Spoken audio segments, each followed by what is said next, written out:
Sam Berg coming to you from the Golden One Center. For the Reynolds School, I'm Sam Berg. Sam Berg reporting here for some quarterfinal playoff football. For the Reynolds School, I'm Sam Berg. The skies have been relatively clear since the school year started back in August, but heading into December, the clouds have started rolling in. Finals week can be one of the most stressful times for a college student, but every student prepares in their own and unique way. Imagine seeing in black and white. Imagine seeing in ink. Okay. I didn't do it. I didn't do it. I didn't do it. No! Aha.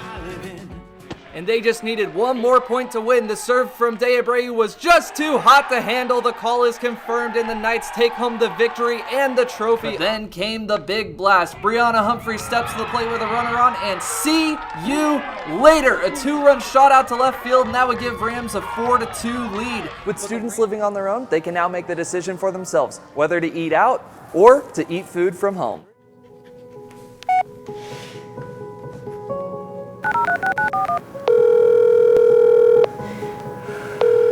Hello? Detectives were solicited by suspects through various online platforms and arranged to engage in sexual activities with undercover detectives. From the indoors to the outdoors, there were no shortage of activities for the students. From axe throwing to donut eating competitions, students left the events wanting more. In 1874, the University of Nevada, Reno opened its doors for the first time, with some of those buildings still standing to this day, like Morrill Hall.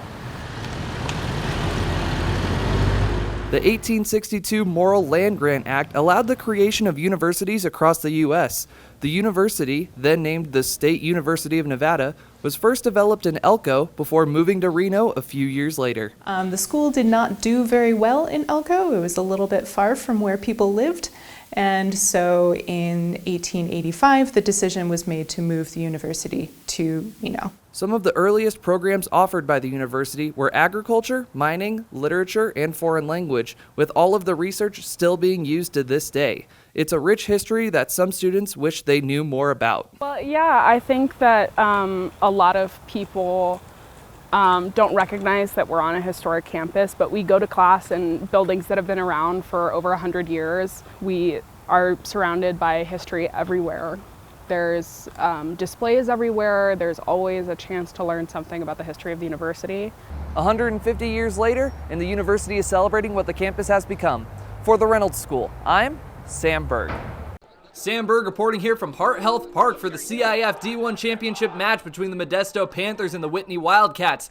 And the Wildcats came here to play. Braden Galarte winds up for the penalty kick and finds the back of the net to get Whitney on the board early, as Galarte is calling Heart Health Park his house tonight. But the Wildcats had some more. Daniel Yoon puts a shot on goal, but there to stop it is Eduardo Sandoval Sanchez to keep the one-score deficit. But Yoon was looking for some redemption. He boots it off the hands of the goalkeeper, but it still gets the job done. Another goal for Whitney, as the score would be 2-0 at the half. On to the second half, and the Wildcats picked up right where they left off. Drew Krawick sends it downfield to Jackson Garza, but he gets stopped by Sandoval Sanchez. Krawick would add a goal later on, but the Wildcats kept bringing the pressure. Hector Serrano Martin passes it to Galarte, and with a juke to his left, he finds the back of the net for the second time tonight. The Wildcats had all the momentum on their side, and the Wildcats wanted to add one more just for fun, so they turned to the guy they relied on all night, Galarte. He gets his third goal on the night, and with a final bow, that would seal the deal. The Whitney Wildcats take the dub and are your CAF Sac Joaquin Section D1 champions.